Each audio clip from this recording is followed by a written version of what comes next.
Assalamualaikum warahmatullahi wabarakatuh. Perkenalkan, nama saya Muhammad Al-Faruq dengan NIM 07320041. Di sini saya akan mempresentasikan hasil UTS Geoteknik tambang saya. Soal yang pertama yaitu jelaskan konsep dasar kestabilan lereng serta gambar berikut. Kestabilan lereng. Lereng adalah permukaan bumi atau tanah yang membentuk sudut kemiringan tertentu dengan bidang horizontal. Kestabilan lereng, baik lereng alami maupun lereng buatan, serta lereng timbunan dipengaruhi oleh beberapa faktor yang dapat dinyatakan secara sederhana sebagai gaya-gaya penahan dan gaya-gaya penggerak yang berhubungan dengan kestabilan lereng tersebut. Kestabilan lereng merupakan faktor vital dalam perencanaan dan operasional tambang terbuka dan kuari.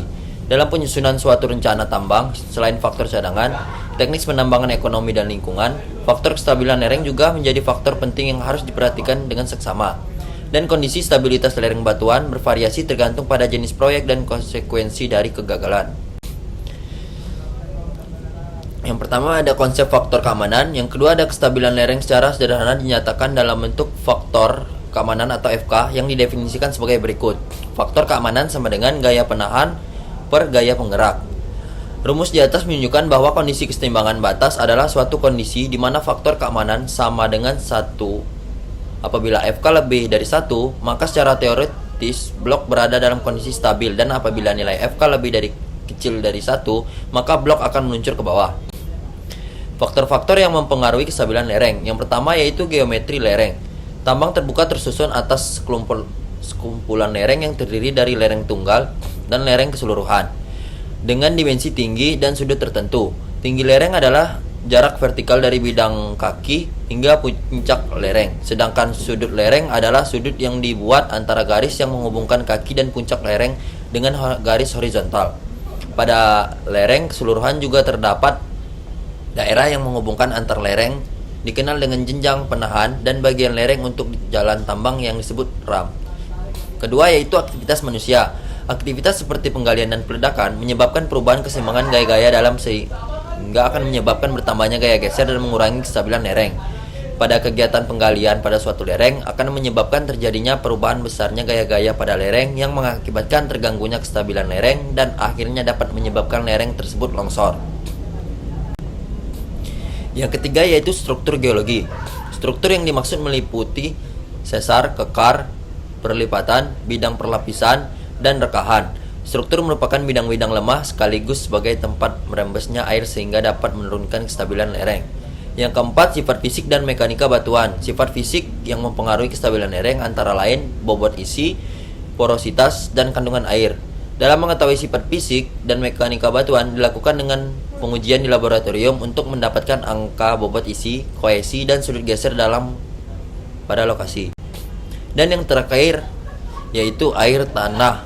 Menghitung gaya yang disebabkan oleh tekanan air yang bekerja pada lereng. Perlu diasumsikan pola aliran air tanah yang mungkin sama dengan kondisi lapangan. Di sini ada gambar geometri lereng lubang tipikal terbuka yang menunjukkan hubungan antara sudut kemiringan keseluruhan antar jalanan geometri, sudut, dan bench. Sini akan saya jelaskan. Yang pertama yaitu 3 komponen utama lereng tambang terbuka. Desainnya ialah seperti gambar di samping. Yang kedua, sudut muka masing-masing bench tergantung pada jarak vertikal antar bench atau gabungan beberapa bench.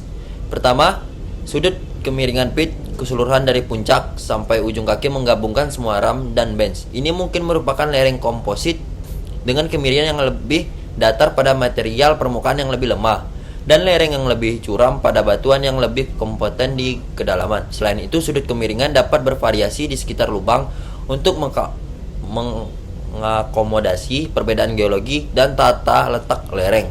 Kedua, sudut antar ram adalah lereng atau lereng yang terletak di antara setiap lereng yang bergantung pada jumlah lereng dan lebarnya. Ketiga, sudut muka bench individu tergantung pada jarak vertikal antara bench gabungan beberapa bench, dan lebar bench dibutuhkan untuk menampung batu kecil. Beberapa faktor yang dapat mempengaruhi desain lereng adalah ketinggian lereng, geologi, kekuatan batuan, tekanan air tanah, dan kerusakan permukaan akibat peledakan.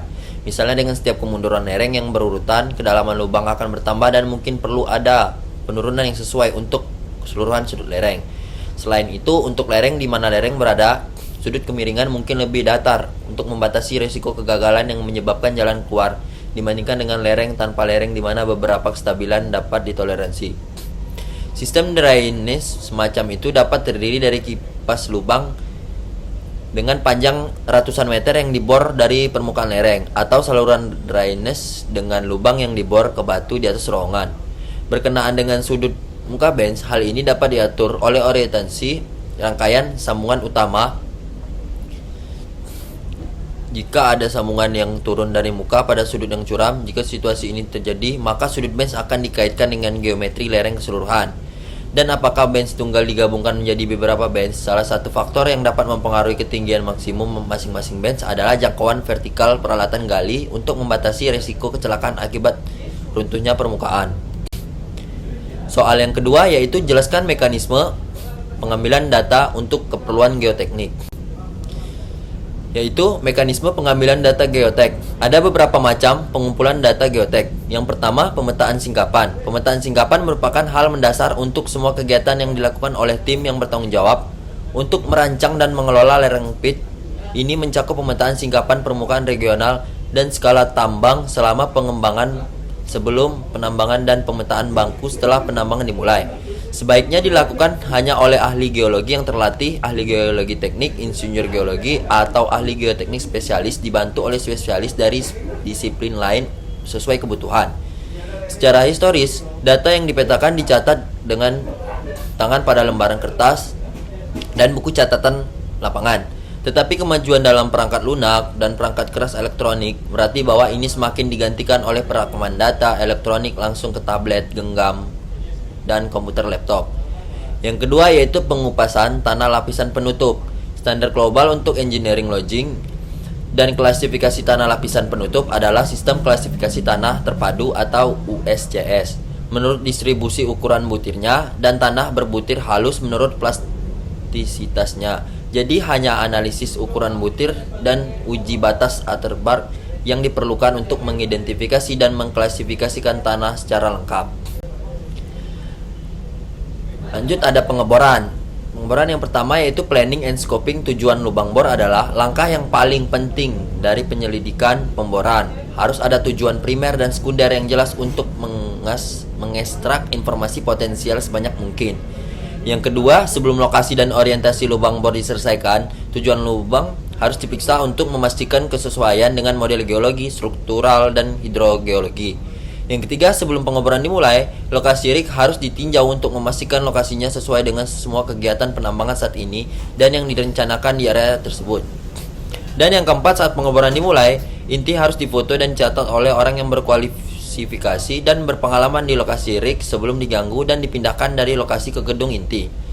Yang ini adalah contoh gambar proses requirements for core drilling and logging. Pengumpulan data air tanah, yaitu pendekatan pengumpulan data air tanah. Air tanah dapat memiliki efek yang merugikan pada stabilitas lereng, tekanan fluida yang bekerja dalam discontinuitas, dan ruang pori dalam masa batuan, mengurangi tegangan efektif dengan konsekuensi pengurangan kekuatan geser. Yang kedua yaitu pendekatan bertahap. Pendekatan bertahap yang khas untuk mengumpulkan data hidrogeologi yang diperlukan untuk mendukung analisis kemiringan lubang melibatkan langkah-langkah tersebut. Langkah 1 yaitu pengumpulan data awal. A. Pencarian literatur untuk menentukan informasi hidrogeologi terkait di wilayah sekitar atau proyek. B. Identifikasi sumur observasi atau sumur produksi air tanah yang ada di dalam atau di sekitar area proyek. Dengan kelengkapan dan detail stratigrafinya, pengukuran ketinggian air tanah di setiap sumur observasi yang dapat diakses. Dan pengumpulan data pemompaan dari sumur produksi yang tersedia. C. Dalam semua kasus, penting untuk mengetahui formasi mana yang diukur dan diabstraksikan. D. Pengumpulan data hidrogeologi didukung pada eksplorasi mineral dan program pengeboran sumber daya. Pengumpulan data dapat mencakup E. Pengukuran ketinggian air tanah di lubang bor terbuka secara berkala setelah pengeboran. F. Pengumpulan air dengan laju rendah dan parameter lainnya secara berkala selama pengeboran udara. G. Pencatatan kehilangan cairan pemboran selama pemboran air atau lumpur. Dan yang terakhir H. Pengujian injeksi atau pengujian pemulihan pengangkutan udara untuk memberikan informasi permeabilitas awal untuk masing-masing lubang. Langkah kedua yaitu karakterisasi sistem aliran air tanah secara keseluruhan. Pengetahuan yang baik tentang stratigrafi regional dan skala tambang serta struktur geologi penting untuk menentukan hidrogeologi di sekitar area lokasi tambang eksplorasi regional. Pengeboran sumber daya dan program pengeboran kutukan. Informasi ini digunakan untuk menentukan unit hidrostratigrafi yang dapat mempengaruhi lereng pit. Fokus untuk mengkarakterisasi sistem aliran air tanah secara keseluruhan seringkali adalah unit geologi yang lebih permeable, karena sebagian besar aliran regional atau skala tambang terjadi di dalam unit permeable. Metode pengujian yang paling tepat adalah sebagai berikut. A. Pengeboran lubang uji hidrologis khusus yang dapat diselesaikan sebagai sumur observasi dengan interval penyaringan yang lebih luas. Ini digunakan untuk mengkarakterisasi komponen air tanah lateral rendah. B. Pengujian injeksi atau pengujian pemulihan airlift selama pengeboran untuk memberikan informasi permeabilitas yang lebih rinci. C. Pemasangan sumur uji pemompaan dan pelaksanaan uji pemompaan untuk mengkarakterisasi permeabilitas dan karakteristik tampungan serta untuk menilai karakteristik aliran air tanah pada wilayah yang lebih luas. D.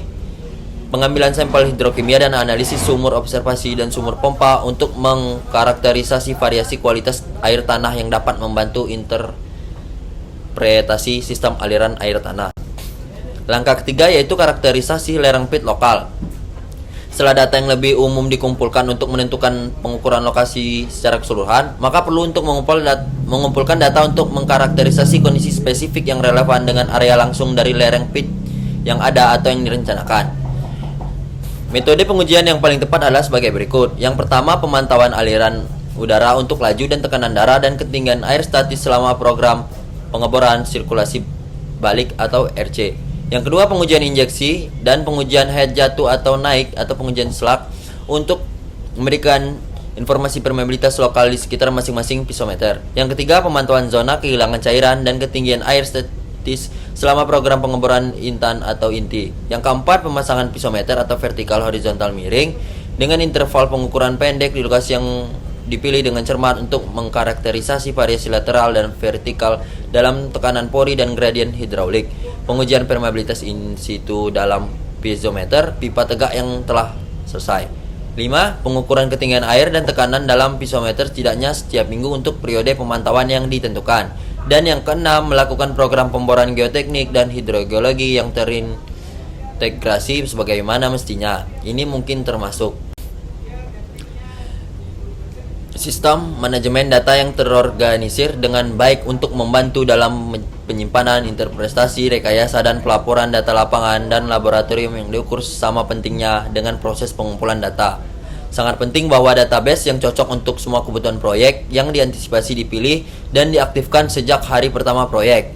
Secara historis, untuk penyelidikan proyek tertentu, praktisi geoteknik sebagian besar menggunakan sistem backend yang berisi pemrograman aplikasi pengguna akhir dalam database sebagai satu item. Ini termasuk spreadsheet, sistem seperti Microsoft Access, dan sistem yang dirancang khusus seperti JoinStart. Gambar pengukuran jarak rata-rata dan persistensi dari serangkaian diskontinuitas dalam singkapan. Gambar di samping menunjukkan singkapan batuan yang direncanakan akan dibuat potongan curam. Batu itu berisi joins dan dip keluar dari wajah pada sudut. Karakteristik gabungan join ini dapat ditentukan dengan menggunakan pemetaan garis dengan menggunakan selotip secara vertikal ke bawah wajah dan merekam karakteristik masing-masing join yang memotong pita. Rekaman itu bisa disebut scan garis, yang dalam hal ini memiliki panjang 15 meter. Jarak sebenarnya rata-rata dan join set di gambar tersebut dihitung menggunakan persamaan S sama dengan L1 cos theta per n itu. Untuk kondisi di mana garis pindah vertikal dan tidak tegak lurus terhadap join jika ada n. Soal ketiga yaitu jelaskan prinsip kuat geser batuan dan jelaskan konsep efek skala terhadap massa batuan seperti gambar di bawah ini. Yaitu prinsip dasar kuat geser batuan. Kuat geser batuan merupakan perlawanan internal batuan terhadap tegangan yang bekerja sepanjang bidang geser dalam batuan tersebut yang dipengaruhi oleh karakteristik intrinsik dan faktor eksternal untuk mengetahui kuat geser batuan pada tegangan normal tertentu. Yang pertama yaitu faktor intrinsik, yaitu kohesi dan sudut geser dalam.